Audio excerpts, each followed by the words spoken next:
आगे बढ़े खबर आपको दें लाहौर से। हमारे ब्यूरो चीफ मियां रिजवान की रिपोर्ट के मुताबिक लाहौर के इलाके इकबाल टाउन मून मार्केट के करीब गंदे नाले पर दूध सप्लाई करने वाली गाड़ियां पकड़ी गईं।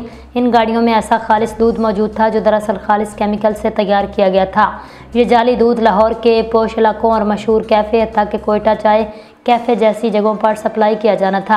आप हैरान होंगे, इस केमिकल ज़दा सफ़ेद महलूल ने गंदे नाले के पानी को भी दूध जैसा बना दिया।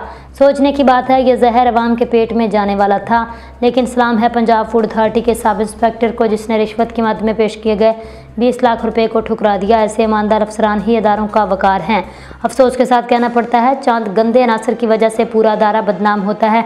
अब वक्त आ गया अदारे खुद एहतसाब करें। ऐसे अफसरान को जिनकी शोहरत ख़राब हो फील्ड की जिम्मेदार पोस्ट पर रखने की बजाय खुडे लाइन लगा कर रखें। अवाम की सेहत और नस्लों के मुस्तकबिल के साथ खेलने वालों के लिए कोई रायत नहीं होनी चाहिए।